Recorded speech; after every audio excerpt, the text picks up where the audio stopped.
Alright, looks like we're around for chapter 3 of the tour of the display room. Getting a little close in here. One of the problems is when you get so much stuff, it's kind of hard to get the camera in a place where the camera can see and pick up. So we're going to do the best we can here with this side. Around on this side, we've got a little bit of everything. I'm not sure, trying to see how far back. I think we can see back here. We got some cone speakers, an RCA, a Peerless reproducer, which was actually this speaker here was actually the first speaker I bought. I bought that from a guy that I went to high school with that had it, that found it when I found my first Atwater Kent. I bought that to go with my first AK, so that was actually our first speaker I ever bought. A Bremer Tully, not sure, I don't remember what that one is. Crosley lighted dealer's sign and some Crosley speakers. Nice Radiola 128, RCA model 128, big shouldered tombstone. This was a gift from Belinda's aunt. So it's there's some family pieces over here that will have to stay for a long time because I can't get rid of them because they were from the family.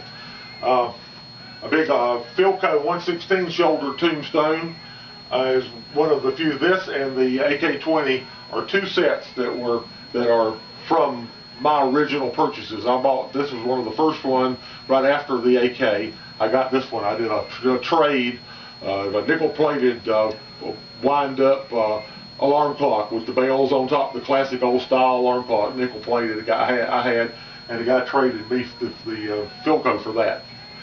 I was real pleased with that. Zenith Transoceanics, they're not 20 cents like I like, but they are really incredible radios. I've got the 1000, the 3000, the 7000, and the 2000, which is the AM/FM companion. It's not technically a transoceanic, but it's in the neighborhood. 7000, I got just an incredible radio, probably one of the best shortwave radios I've ever had, and runs on batteries just does a terrific job. Under this section, top shelf are Tri-City sets. I've got several Tri-Cities. There's 3 here. There's some more on the other side that I really like. I like the early Tri-City sets, 1 and 2 tube sets. Second shelf down is Radiola 3 and a balanced amp that goes with it, the WD-11s. And over here is a 3A with the 4 WD-11s in it. And sitting in between is a Crosley Pup. Everybody likes Crosley Pup, and it kind of sits in there.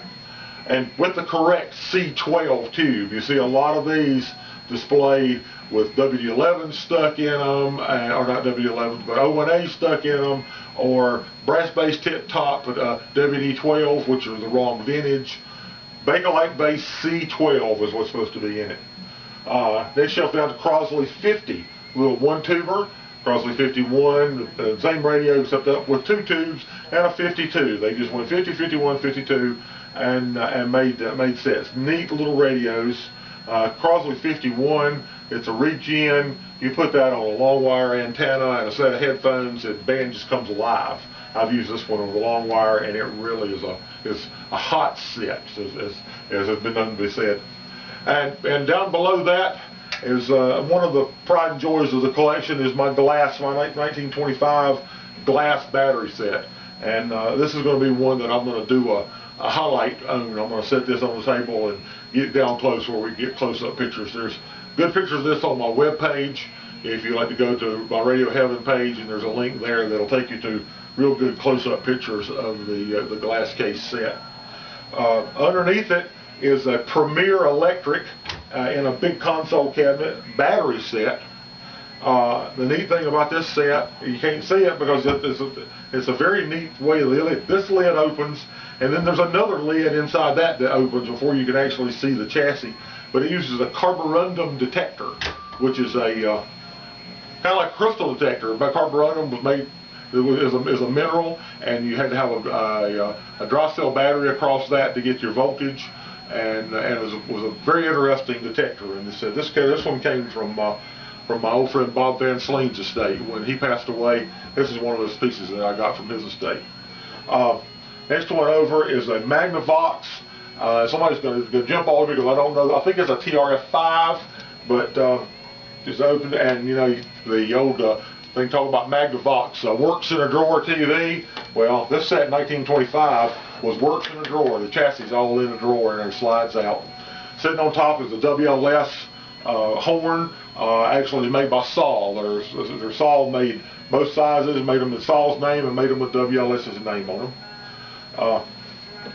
Below the Magnavox is the one and only early TV in the room. It's a 1948 model Crosley. This was the first television in Fort Mill, South Carolina. And I'm looking at the image here. I think you can probably only just see the tip top of that. So not much point in going much into that. We'll do another little feature on that. Onto this shelf, Remmler Super Hat. I like Super Hats. This is a nice little Remmler Super Hat.